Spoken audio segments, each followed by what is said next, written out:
L'écologie, c'est au départ la science des relations, des interdépendances, de la solidarité, de la coopération, enfin, tout ce qui met l'accent sur cette dimension justement de relation. Et donc, on peut comprendre qu'appliqué à la question du salut, ça insiste sur la dimension collective du salut, plus que sur la dimension individuelle. C'est vrai que la spiritualité chrétienne est soucieuse de la dimension de la personne, l'individu, la singularité de la personne, et donc du salut, la dimension individuelle du salut. Or, l'approche écologique permet précisément de passer à une autre dimension, une dimension plus collective, plus communautaire, si vous voulez aussi, du salut, donc plus universelle. Donc de percevoir que le salut de la personne, mon salut personnel, est lié à celui des autres personnes, des autres créatures. C'est-à-dire que le salut de l'humain est indissociable du salut du cosmos, on peut dire, dans son ensemble, de la création dans son ensemble.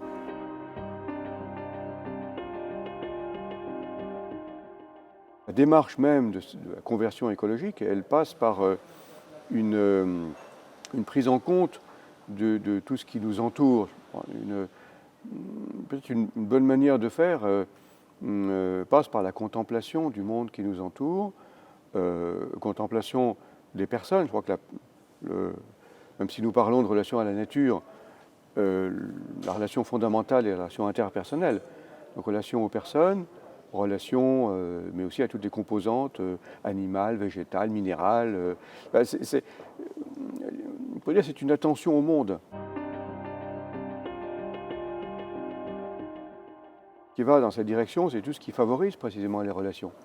Alors, bon, ce sont des choses assez simples finalement, dans le fond, hein, tout ce qui relève des relations interhumaines, de la justice sociale, de la prise en compte des personnes, avec cette dimension de prise en compte surtout des personnes ou des entités les plus pauvres, les plus vulnérables. Je pense que c'est un point important.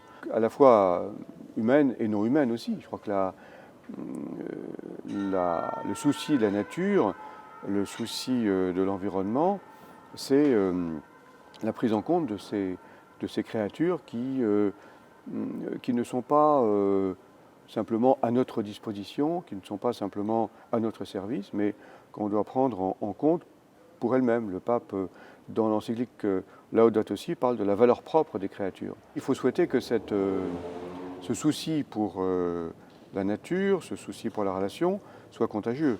Et donc, et les chrétiens, effectivement, ont cette vocation missionnaire de pouvoir témoigner de ça.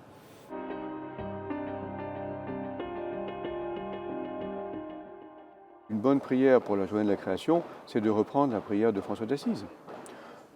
On peut aussi prendre les prières qui sont à la fin de Laudato Si.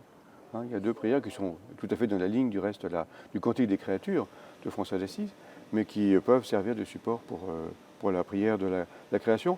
Et puis bien sûr, dans l'Écriture, il y a des psaumes, et peut-être un bon support de prière.